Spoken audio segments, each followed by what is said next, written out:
നമസ്കാരം. നമ്മൾ ഇന്ന് നോക്കാൻ പോകുന്നത് 3000 വർഷങ്ങൾക്ക് മുമ്പ് ഇസ്രായേൽ രാജാവായിരുന്ന സോളമൻ എഴുതിയ സുഭാഷിതങ്ങളെക്കുറിച്ചുള്ള വളരെ ആഴത്തിലുള്ള ഒരു വിശകലനമാണ്. പ്രത്യേകിച്ച് ഇതിന്റെ ആദ്യത്തെ 19 വാക്യങ്ങൾ. ജ്ഞാനം, ധാർമ്മികത, പിന്നെ വളരെ പ്രധാനമായി നമ്മുടെ ജീവിതം തന്നെ തകർത്തേക്കാവുന്ന തെറ്റായ കൂട്ടുകെട്ടുകൾ, ഇതൊക്കെയാണ് നമ്മുടെ വിഷയം. കേൾക്കുമ്പോൾ വളരെ പഴയതാണെന്ന് തോന്നാമെങ്കിലും ഇന്നത്തെ കാലത്തും ഇത് എത്രത്തോളം പ്രസക്തമാണെന്ന് കണ്ടാൽ നിങ്ങൾ ശരിക്കും അത്ഭുതപ്പെടും. ശരി, നമുക്ക് നേരെ വിഷയത്തിലേക്ക് കടക്കാം. നിങ്ങളൊന്ന് ചിന്തിച്ചു നോക്കൂ. വിഷലിപ്തമായ കൂട്ടുകെട്ടുകൾക്കും യാതൊരു അധ്വാനവുമില്ലാതെ എളുപ്പത്തിൽ പണമുണ്ടാക്കാനുള്ള കുറുക്കുവഴികൾക്കും എതിരെ 3000 വർഷം പഴക്കമുള്ളൊരു ഗ്രന്ഥത്തിന് നമുക്ക് കൃത്യമായൊരു മുന്നറിയിപ്പ് നൽകാൻ കഴിയുമോ? സത്യത്തിൽ ഇന്നത്തെ കാലത്ത് നമ്മൾ ഏറ്റവും കൂടുതൽ നേരിടുന്നൊരു പ്രശ്നമാണിത്, അല്ലേ? ഈ പുരാതന ഗ്രന്ഥം നമ്മുടെ ആധുനിക ജീവിതത്തിലെ തീരുമാനങ്ങൾക്ക് എങ്ങനെ ഒരു മികച്ച വഴികാട്ടിയാകുന്നു എന്ന് നമ്മൾ ഈ വിശകലനത്തിലൂടെ മനസ്സിലാക്കാൻ പോവുകയാണ്. സോളമൻ എന്തിനാണ് ഈ സുഭാഷിതങ്ങൾ എഴുതിയതെന്നതിന്റെ അടിസ്ഥാന ലക്ഷ്യങ്ങളിവിടെ വളരെ വ്യക്തമാണ്. മനുഷ്യർക്ക് പ്രായോഗികമായ ജ്ഞാനം നൽകുക, നീതിയും ധർമ്മവും ശീലിക്കാൻ അവരെ പ്രാപ്തരാക്കുക എന്നതൊക്കെയാണത്. പ്രത്യേകിച്ച് ജീവിതപരിചയം കുറഞ്ഞ യുവജനങ്ങൾക്ക് ശരിയായ വിവേചന ശക്തി നൽകി ജീവിതത്തിലെ പ്രതിസന്ധികളെ ഫലപ്രദമായി നേരിടാൻ അവരെ സജ്ജരാക്കുക എന്നതാണ് ഇതിന്റെ പ്രധാന ലക്ഷ്യം. ഇന്നത്തെ നമ്മുടെ സമൂഹത്തിന് ഇത് എത്രമാത്രം ആവശ്യമാണെന്ന് എടുത്തു പറയേണ്ടതില്ലല്ലോ. ഇത് വളരെ മനോഹരമായിട്ട് ഈ ഗ്രന്ഥത്തിന്റെ അടിസ്ഥാനപരമായൊരു ലോകവീക്ഷണം നമ്മളെ കാണിച്ചു തരുന്നുണ്ട്. ഇവിടെ വളരെ കൃത്യമായൊരു താരതമ്യം കാണാം. അറിവിന്റെ യഥാർത്ഥ ഉറവിടം എന്ന് പറയുന്നത് ഉന്നതമായൊരു ധാർമ്മിക ക്രമത്തോടുള്ള ആദരവാണ്, അതായത് ദൈവഭക്തി. എന്നാൽ മറുവശത്തോ, ഒരു കാര്യവുമില്ലാതെ ഈ ജ്ഞാനത്തെയും പ്രബോധനത്തെയും അഹങ്കാരത്തോടെ പുച്ഛിച്ചു തള്ളുന്നവരാണ് ഭോഷന്മാർ എന്നിത് പറയുന്നു. ഉപദേശങ്ങളെ സ്വീകരിക്കുന്നവരും എല്ലാത്തിനെയും വിഡ്ഢിതമായി തള്ളിക്കളയുന്നവരും തമ്മിലുള്ള ആ ഒരു വലിയ അന്തരം പുസ്തകത്തിന്റെ തുടക്കത്തിൽ തന്നെ അടിവരയിട്ട് പറയുകയാണ്. വലിയ വലിയ ആശയങ്ങളിൽ നിന്ന് പെട്ടെന്ന് തന്നെ കുടുംബജീവിതത്തിന്റെ വളരെ പ്രായോഗികമായ ഒരു തലത്തിലേക്ക് ഈ ഗ്രന്ഥം കടക്കുകയാണ്.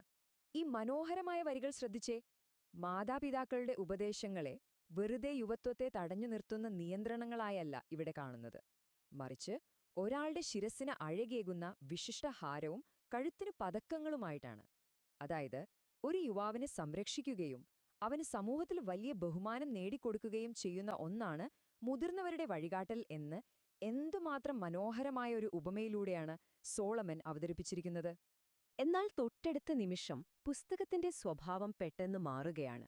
വളരെ ഗൗരവമുള്ള, ഒരൽപ്പം പേടിപ്പെടുത്തുന്ന ഒരു മുന്നറിയിപ്പാണിത്. മകനെ, പാപികളുടെ പ്രലോഭനത്തിനു വഴങ്ങരുത്. നമ്മൾ ജീവിക്കുന്ന ചുറ്റുപാടുകളിൽ, പ്രത്യേകിച്ച് യുവത്വത്തിൽ, നമ്മെ കാത്തിരിക്കുന്ന വളരെ അപകടകരമായ, വിഷലിപ്തമായ കൂട്ടുകെട്ടുകളുടെ സമ്മർദ്ദത്തെക്കുറിച്ചുള്ള അടിയന്തരമായ ഒരു ജാഗ്രതാ നിർദ്ദേശമാണിത്. എന്തുകൊണ്ടാണ് ഈ മുന്നറിയിപ്പ് ഇത്ര ഗൗരവമുള്ളതാകുന്നത്? അവരുടെ യഥാർത്ഥ ലക്ഷ്യമെന്താണ്? ഇവരുടെ ഈ പദ്ധതിയുടെ ഓരോ പടികളും നമുക്കൊന്ന് സൂക്ഷ്മമായി പരിശോധിക്കാം. ക്രൂരന്മാരായ ആളുകൾ എങ്ങനെയാണ് ഒരു യുവാവിനെ തങ്ങളുടെ വലയിലേക്ക് വീഴ്ത്തുന്നത് എന്നതിന്റെ കൃത്യമായ രൂപരേഖയാണിത്. നിഷ്കളങ്കരായ ആളുകളെ ചൂഷണം ചെയ്യുക, അവരുടെ സമ്പത്ത് തട്ടിയെടുത്ത് ഒറ്റ രാത്രി കൊണ്ട് വലിയ പണക്കാരാവുക, ഇതാണ് അവരുടെ പദ്ധതി. നമുക്കെല്ലാവർക്കും ഒരേ പണസഞ്ചി മതി, കിട്ടുന്നതെല്ലാം നമുക്ക് തുല്യമായി പങ്കിടാം എന്നൊക്കെ പറഞ്ഞ് വളരെ ആകർഷകമായ എന്നാൽ അങ്ങേയറ്റം അപകടകരമായ ഒരു പെട്ടെന്ന് പണക്കാരനാകാനുള്ള തന്ത്രമാണ് അവർ മുന്നോട്ട് വയ്ക്കുന്നത്. ഇവിടെ ഈ വരികൾ നൽകുന്ന സന്ദേശം വളരെ വ്യക്തമാണ്, അതുപോലെ അടിയന്തരവുമാണ്. ഇത്തരം വിഷലിപ്തമായ ഗ്രൂപ്പുകളിൽ നിന്ന് ശാരീരികമായി തന്നെ പൂർണ്ണ അകലം പാലിക്കുക എന്നതാണ് ആ സന്ദേശം. അവരുടെ വഴിയെ പോകരുത്, അവരുടെ മാർഗത്തിൽ നിന്ന് ഒഴിഞ്ഞുമാറുക. ലളിതമായി പറഞ്ഞാൽ അവരുടെ കൂടെ നടക്കരുത്. കാരണം അവരുടെ ഓരോ ചുവടും തിന്മയിലേക്കും നാശത്തിലേക്കുമാണ് പായുന്നത്. ആ കൂട്ടുകെട്ടിൽ നിന്നാൽ നിങ്ങളും വളരെ വേഗം ആ അക്രമത്തിന്റെയും രക്തച്ചൊരിച്ചിലിന്റെയും ഭാഗമായി തീരുമെന്ന് യാതൊരു സംശയത്തിനും ഇട നൽകാതെ ഈ വരികൾ നമ്മെ ഓർമ്മിപ്പിക്കുന്നു. ശരി, ഇതിലെ ഏറ്റവും കൗതുകകരമായ കാര്യം എന്താണെന്ന് വെച്ചാൽ ഈ ഗ്രന്ഥം ഉപയോഗിച്ചിരിക്കുന്ന വളരെ ലളിതവും എന്നാൽ ശക്തമായ ഒരു ചിത്രീകരണമാണ്. അതായത് ഒരു പക്ഷിയുടെ മുന്നിൽ വെച്ച് അത് കാൺകെ അതിനെ പിടിക്കാൻ വലവിരിക്കുന്നത് തികച്ചും വിഡ്ഢിതമാണ്, അല്ലേ? കാരണം പക്ഷി അത് കണ്ടാൽ അപ്പൊത്തന്നെ പറന്നകലും. വളരെ വ്യക്തമായി കാണാൻ കഴിയുന്ന അപകടങ്ങളിൽ നിന്ന് ഒരു പക്ഷി പോലും ഒഴിഞ്ഞുമാറുമെന്ന് പ്രകൃതിയുടെ വളരെ ലളിതമായ ഒരു തത്വത്തിലൂടെ ഇവിടെ നമ്മെ പഠിപ്പിക്കുകയാണ്. അങ്ങനെയെങ്കിൽ വളരെ പ്രധാനപ്പെട്ട ഒരു ചോദ്യത്തിലേക്ക് നമുക്ക് വരാം.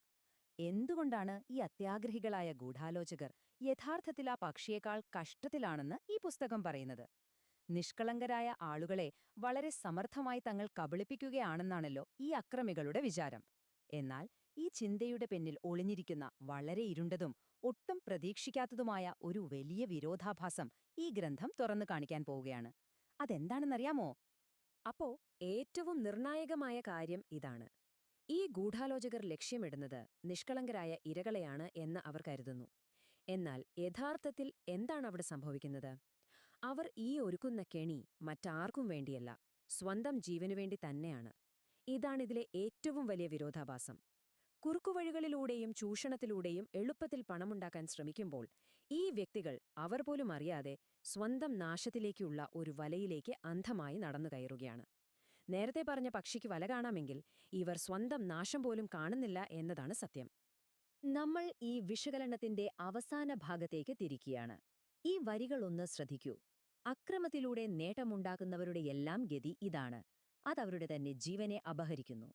ഇതൊരിക്കലും നമ്മൾ നിസ്സാരമായി കാണരുത്. അത്യാഗ്രഹം എന്നത് സ്വയം നശിപ്പിക്കുന്ന ഒന്നാണെന്ന് 3000 വർഷങ്ങൾക്ക് മുമ്പ് തന്നെ ഈ ഗ്രന്ഥം വളരെ ശക്തമായി നമ്മെ പഠിപ്പിക്കുന്നു.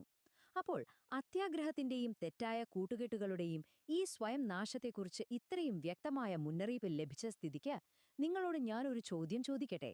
നിങ്ങളുടെ ഇന്നത്തെ തീരുമാനങ്ങളെയും ജീവിതയാത്രയെയും സ്വാധീനിക്കാൻ നിങ്ങൾ യഥാർത്ഥത്തിൽ ആരെയാണ് അനുവദിക്കുന്നത്? ഒന്ന് ചിന്തിച്ചു നോക്കൂ.